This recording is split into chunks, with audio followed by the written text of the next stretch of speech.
ജ്യോതിഷ മിറാക്കിൾസിന്റെ പുതിയ വീഡിയോയിലേക്ക് എല്ലാവർക്കും സ്വാഗതം. നമ്മുടെ പുരാതന ജ്യോതിശാസ്ത്രത്തിലും വാസ്തുശാസ്ത്രത്തിലും വലിയ പ്രാധാന്യമുള്ള ഒരു ആഭരണമാണ് ആമമോതിരം. ദീർഘായുസ്സിനും സഹനത്തിനും സ്ഥിരതയുടെയും പ്രതീകമായിട്ടാണ് ആമയെ കാണുന്നത്. ഇന്ന് നമ്മൾ അറിയാൻ പോകുന്നത് ആമമോതിരം ധരിക്കുമ്പോൾ കിട്ടുന്ന ഗുണങ്ങളും ഏത് വിരലിലാണ് ധരിക്കേണ്ടത്, എന്തൊക്കെ ശ്രദ്ധിക്കണം എന്നതും ആണ്. ആമ എന്ന ജീവി നമ്മുടെ പുരാണങ്ങളിലും വേദങ്ങളിലും പ്രത്യേക സ്ഥാനമാണ് നേടുന്നത്. കൂർമാവതാരം മഹാവിഷ്ണുവിന്റെ രണ്ടാം അവതാരം തന്നെ ആമയുടെ രൂപത്തിലായിരുന്നു. ആമ സ്ലോ ആയിട്ടാണ് മുന്നോട്ടു പോകുന്നത്, പക്ഷേ അതിന്റെ ജീവിതം ദീർഘകാലം നിലനിൽക്കുന്നു.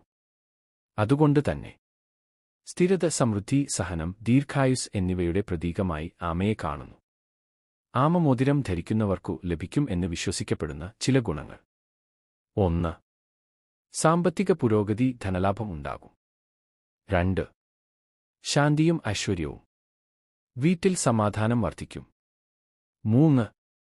വിദ്യാഭ്യാസത്തിൽ വിജയം, കോൺസെൻട്രേഷൻ, മെമ്മറി ശക്തമാകും. 4. ദോഷങ്ങൾ നീക്കം, ചില ജാതക ദോഷങ്ങൾ, പ്രത്യേകിച്ച് ചന്ദ്രദോഷം, ശമിക്കും. 5. സൗഭാഗ്യവും ദീർഘായുസ്സും, സ്ലോ ആൻഡ് സ്റ്റഡി സക്സസ് കിട്ടും. ധരിക്കേണ്ട വിധം. ആമമോതിരം ധരിക്കുമ്പോൾ ശ്രദ്ധിക്കേണ്ട കാര്യങ്ങൾ. സാധാരണയായി വെള്ളി അല്ലെങ്കിൽ പിത്തള ഉപയോഗിച്ചുള്ള മോതിരമാണ് നല്ലത്.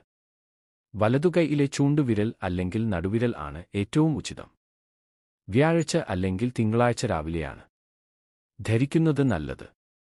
ധരിക്കുന്നതിനു മുമ്പ് മോതിരം ഗംഗാജലം, കുങ്കുമം, പാൽ എന്നിവയിൽ കഴുകി പൂജിക്കണം. ഓഹ്മ കൂർമായ നമ എന്നു ജപിച്ചാൽ ശക്തി വർദ്ധിക്കും.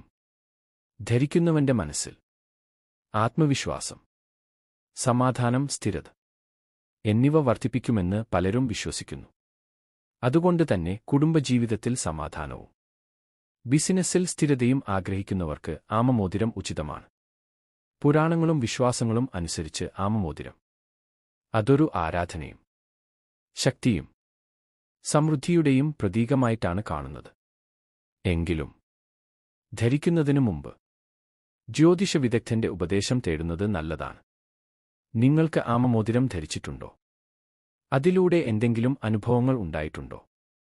കമന്റ് ബോക്സിൽ എഴുതാൻ മറക്കല്ലേ. ഇതുപോലുള്ള അറിവുകൾക്കായി സബ്സ്ക്രൈബ് ചെയ്യണേ. കൂടെ ലൈക്ക്, ഷെയർ, കമന്റ് ചെയ്യാൻ മറക്കല്ലേ.